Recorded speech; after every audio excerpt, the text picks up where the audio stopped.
Video নিয়ে চলে এসেছি। আজকে বানাবো গেঁড়ির তরকারি।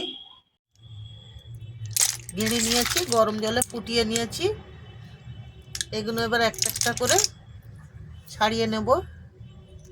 এরকম করে ছাড়াতে হয়। এই শুধু এইটা নেব।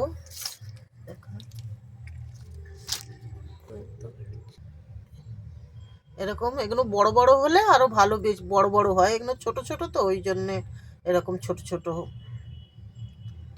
এরকম করে সব ছাড়িয়ে নেব। এই ছুঁচের পিছন দিয়ে এরকম করে সব ছাড়িয়ে নেব। সেফটি পিন দিয়ে বা ছুঁচের পিছন দিয়ে সব সিদ্ধ একটু টানলেই উঠে আসবে।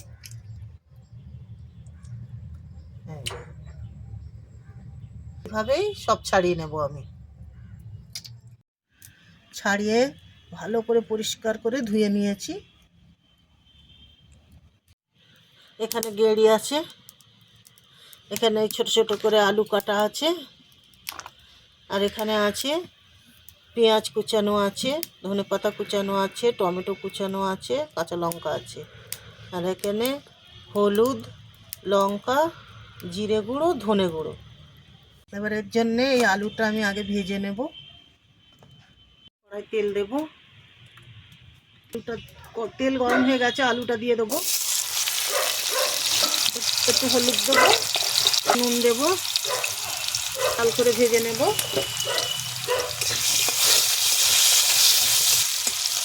ভেজে নেবো আলুর সঙ্গে।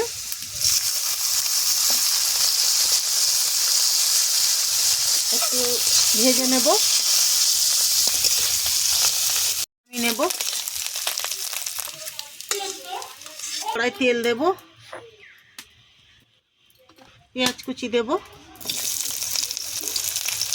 একটা তেজপাতা দেব।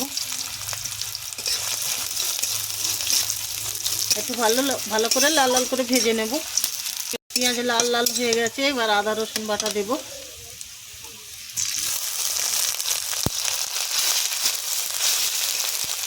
ওটা দেব।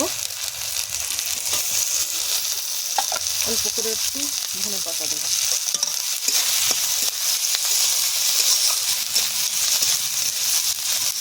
নুন দেব।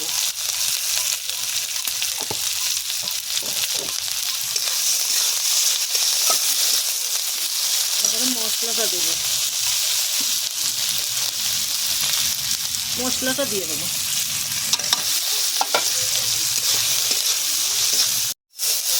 মশলাটা ভালো করে কষিয়ে নেব।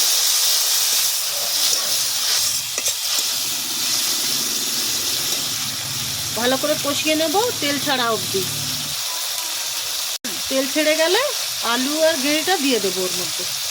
ঠিক আছে, এরকম মশলা কষে নিয়েছি, তেল ছেড়ে গেছে। এবার এটা দিয়ে দেবো।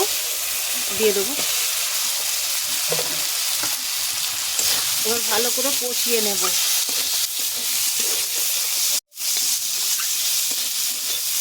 একটু জল দিয়ে চাপা দেব।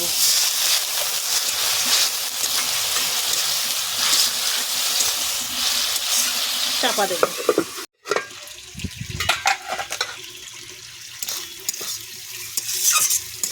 কষানো হয়ে গেছে, এবার একটু জল দেবো।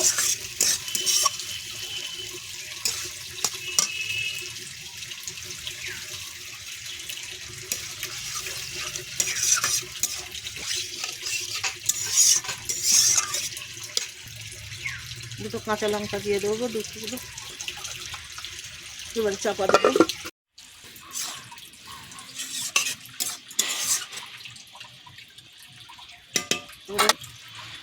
ধনে পাতাটা দেবো।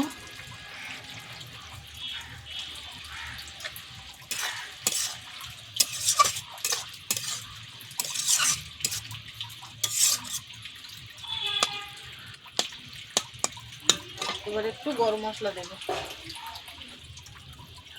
একটু গরম মশলা গুঁড়ো দেবো।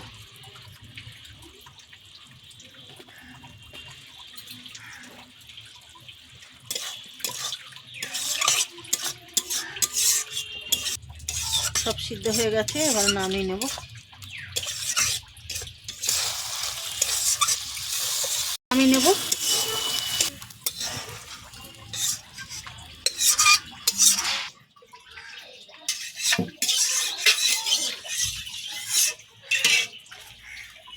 গেঁড়ির তরকারি রেডি হয়ে গেছে।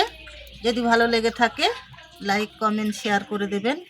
নতুন নতুন ভিডিও পাওয়ার জন্য চ্যানেলটিকে সাবস্ক্রাইব করে দেবেন।